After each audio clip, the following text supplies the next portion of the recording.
If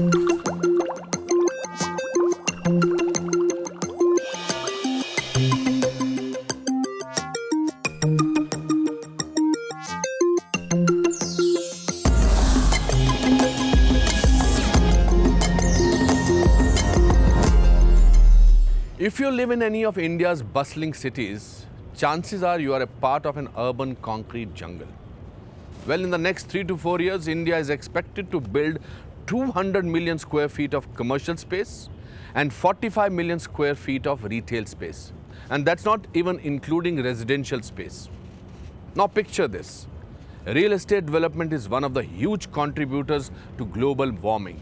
So with our hunger for new construction, you can be sure we have a big challenge on our hands. With global warming, our cities are going to be hotter than they already are. Water levels will rise, bigger storms will strike our coast. But here is the good news. The rising concern for global warming is driving a change in the thinking. People across India are searching for more sustainable solutions that tap into the power of Shunya. Over the next half hour, we will look at people who are breathing new life into India's buildings and striving to achieve zero carbon emission and zero energy waste.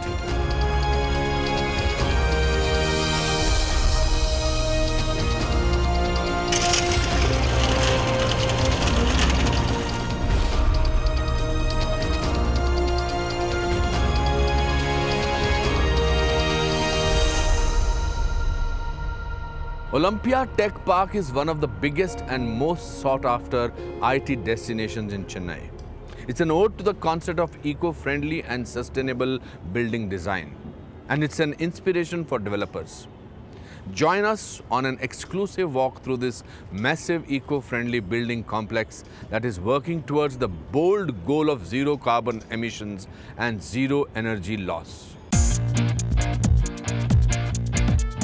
A new dawn has risen in the heart of Chennai, in the center of the city's hustle-bustle. With rampant construction and rapid urbanization, towns and cities in India have developed by leaps and bounds, but mostly at a grave cost to the environment. Olympia Technology Park, rated the largest LEED Gold-rated green building in the world when it was certified in 2007, aims to be a path breaker. And Ajit Chordia, Managing Director of the Olympia Group, believes that eco-friendly buildings are not just a fashion statement in India, but a dire necessity. With the way in which the education is spreading, the number of graduates which are coming out, so there will be more and more requirement of buildings like the IT buildings which are there, which employ very large number of people. Industrialization is also going to take its, gather momentum, but the green building movement is here to stay. And the green building movement will have to be adopted by the people, by the developers. There is no two words about it. We have no choice. Power-guzzling generators, electricity-hungry lights, and monstrous costs. That is the state of most commercial and IT hubs in India and the world.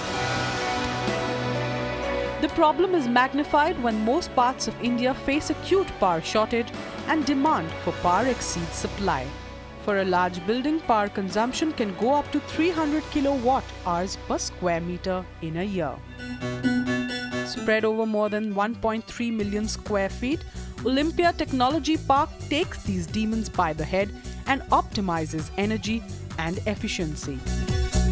The building which we are in houses the entire power plant as well as the building management system, that is the control room. So that is also housed in this particular building. Today with the generator, it costs almost 20 rupees to 22 rupees per kilowatt hour is the cost of fuel. Whereas this particular building's power consumption is less by 40%. So there's a direct saving of something like 8 rupee to 10 rupee per kilowatt hour on every unit of power which is being consumed, and this benefit goes directly to the occupants. Within the Olympia Tech Park, intelligent monitoring and control of all its features and systems takes place in this room, the Integrated Building Management System. Each and every system, be it the HVAC system, be it the recovery system, be it the treatment plant system, be it the CO monitoring system, everything is being monitored. Our building is a green building, so in terms of energy, it should be the lowest. In terms of your discharge, we are targeting for a zero discharge. In terms of recycling, maximum recycling. So in order to achieve all this, the controls are being programmed in such a way that as and when the parameters vary, these controls come into the picture and they try to achieve the targets what we have set. There's no modern building in India, whether it's commercial or residential, that works without air conditioners. And they are heavy guzzlers of power. Most buildings in Chennai work on air-cooled chillers, which are less energy efficient. What does Olympia have up its sleeve that makes it more energy savvy? So the building was commissioned. We were using for first year with the air-cooled chiller. By the time we were totally engrossed or totally into the, we were obsessed with our desire to reduce the energy consumption. And power cut had also started coming in. Energy costs started going up. So we said, well, how do we tackle this particular issue? And we came with the suggestion, the consultant came that why don't we go for a water-cooled chiller. So we had installed about 2 numbers of water-cooled chillers, and you see there the cooling tower where the water is going. So that cools the water-cooled chiller. So today this building is on a hybrid system. We have predominant load is on the water-cooled chiller, a very small amount of load is on the air-cooled chiller, the air conditioning load which is there. Reinvent, recharge and reuse. That drives the team behind Olympia Technology Park.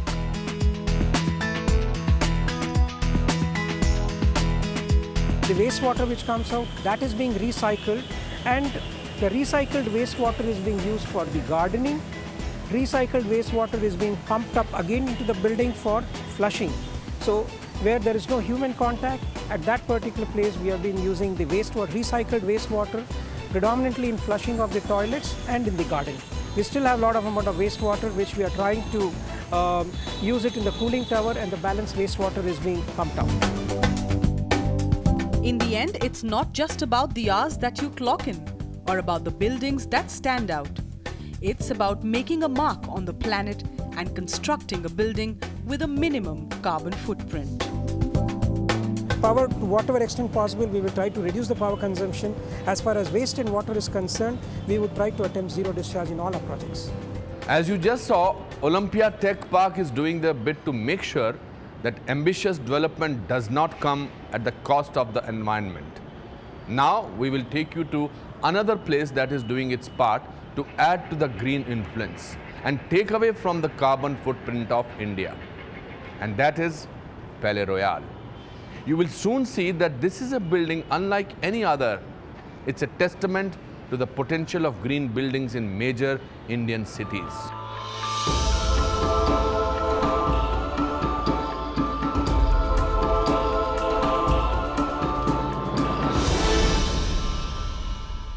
Sustainability is an extremely important thing because we must think of future generations. We cannot think only of today.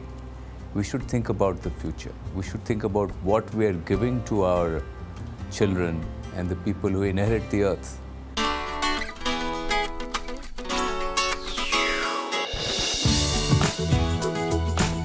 Mumbai is the city of dreams. But like most modern cities, it is crowded, congested and bursting at the seams. Skyscrapers dot the skyline but are mostly concrete buildings without a conscience.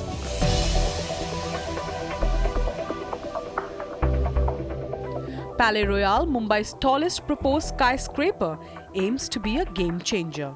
It's also India's first Platinum LEED rated residential building. Palais Royal is an intrinsically happy building, modeled on the whole Disney concept of happiness, the happiest place on the earth. Palais Royal, the happiest residence on the earth, zero stress, shunya tanav. For developer and visionary Vikas Kasliwal, going green was a choice and a commitment. यहाँ क्या काम चालू है? Each feature of Palais Royal, from the atrium to the concrete girders, is designed to be environment friendly and yet iconic. This is the world's deepest atrium. If you look down, it's 215 meters deep. So Palais Royal will have that world record. This atrium, one of the biggest things about this atrium is it gives a huge volume of air. So the ventilation of the whole building is very good from all sides. The air that will be supplied to each apartment at Palais Royal will be treated to remove all impurities. Palais Royal is the lungs of Mumbai. We take in polluted air from outside, we deodorize it, dehumidify it, depollute it, and pump in fresh air into the residences, into the atrium where the world's deepest atrium and the largest volume of air. And that air then leaks out into the community. So Palais Royal really is not just the community of residents living in Palais Royal, but also it's a socio-economic project. While lighting is optimized through the atrium, the building is engineered in a way that cooling within it for a humid climate is maximized as well. See, that structural cooling, which is a very unique feature of Palais Royal. This is the kind of water pipes which are going through here. We have exposed this right now. And this will go across the whole, all the exposed portions, this entire deck exposed, that entire moat which is exposed. This will be structurally cooled. The concrete girders at Palais Royal are designed not just to give support, but are multifaceted. See, we are standing now, which is in the girder complex of Palais Royal. Girders are the ones which support bridges. These are the world's deepest girders. And within this whole hip, within this girder complex, we have created a series of rainwater harvesting tanks. We are going to harvest over 2 million liters of water in a year. And those rainwater tanks also become earthquake damping tanks. So we can walk into some of the tanks here. Look at them.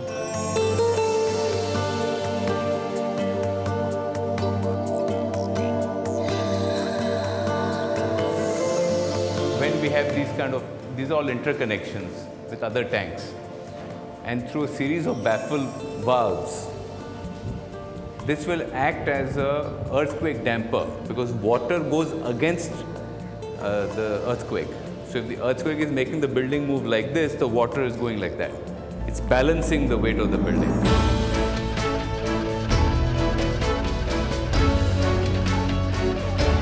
Maximum utilization and minimum waste. That's the green philosophy behind Palais Royal. We have got 2 sewage plants with a proper backup system, proper sewage lines which allow us to separate between black water and grey water. In garbage, in vermiculture, we have got a system where the entire wet garbage is treated to compost.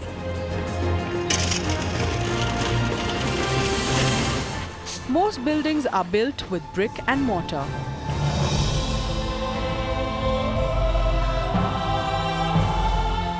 While concrete is an indispensable ingredient, compassion for the environment and for development needs to be an essential choice as well. I wish I could get an exact zero, but from my dream of zero stress, zero tanav, if I can achieve 70%, I think I would have done something good. After the break, we profile Naya Raipur, an entire self-sufficient township that is paving the way for going green.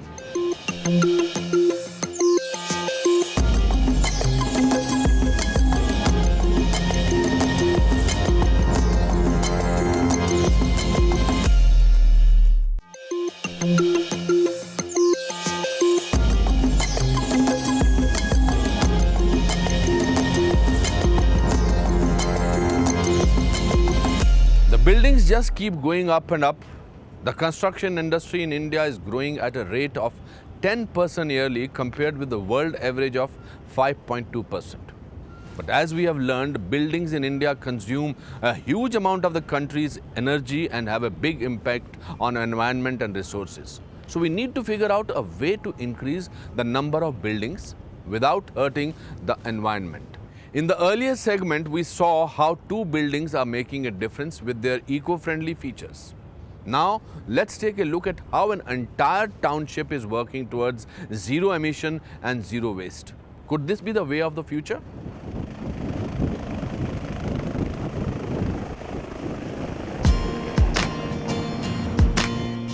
From up above, Naya Raipur, the new capital of Chhattisgarh, looks like any other city in the making. But the ground reality reveals the blueprint for a future city. Spread across an area of 80 square kilometers, this greenfield city is embracing nature and science with equal fervor. The whole concept is to build a sustainable town. And the sustainable town includes, it should not only be a citizen-friendly city, but also should be an energy-friendly city. We are very strictly using methods which conserve electricity and non-conventional sources of energy.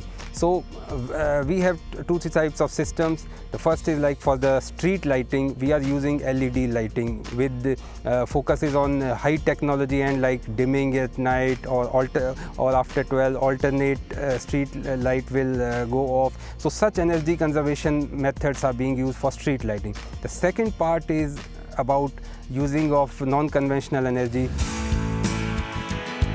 Solar energy figures prominently in Naya Raipur's use of alternate sources of energy, powering its administrative offices. We are standing inside the 1.1 megawatt solar power plant. This power plant is special because we are meeting all our daylight requirement for Mantralaya from this power plant.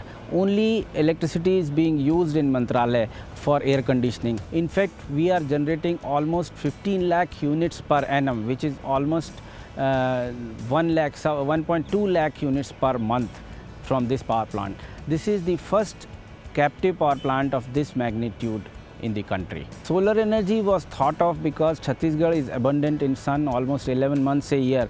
We have very good sun, and therefore solar plant was thought of. This will reduce the carbon footprint, and we will not be using the fossil fuel also. That was another thing. Technology joins hands with conservation in Naya Raipur, which houses 55 water bodies. We are standing on the top of the wash water tank in the water treatment plant facility for Naya Raipur. This is Pacheda, where we are putting up 52 MLD water treatment plant. Water is being brought from river Nahanadi, which is 21 kilometers from here. There is an intake well from where water is pumped to this site.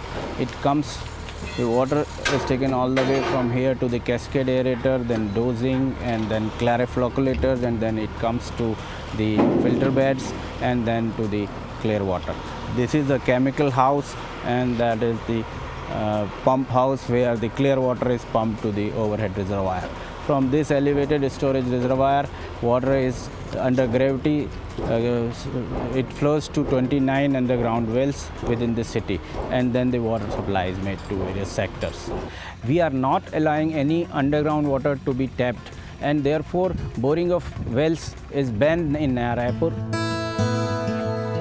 With a 27% green area, administrative and residential sectors, amenities for education, non-motorized transport systems, underground channels of communication and transmission, this satellite city is on its way for setting new benchmarks. We now want a city with zero tolerance on, lesser quality. We want quality, 100% quality. We want ecology, 100% facility for ecology. We have the city which we can cycle around. We are going to use BRTS, which is going to happen in another year, which will have lesser emission. We will use battery operated and electricity operated buses or small carts or transport facilities within the city. So as far as transportation is concerned, we will be using those technology, the best technology that is available for lesser carbon emission. Second aspect is that we are not going to invite any such investment on industry that will emit carbon. Green in Naya Raipur acquires a new shade, with most of its buildings being constructed with eco-friendly material. When you look at the planning part of it, even the orientation of building should be such wherein you use the natural light maximum. Similarly, the water should be conserved, water should be reused, no water should be discharged. We are going in for rainwater harvesting, it's a mandate in the city. Every building which is being constructed should have rainwater harvesting facility. Beyond that, even the material which is being used for construction is eco-friendly. We are using fly ash bricks. That is one of the part of the green building wherein you minimal hinder with the resources. So all the bricks we are using are fly ash bricks. Fortunately we have a mix of black soil and the hard soil, murum soil, which is non-available. Since our 26% of the area is green, whatever black soil we are removing, the topsoil we are using for having our greens. While as far as the brown, this murum soil or the hard soil is concerned, it's very good for construction. So that itself is very useful.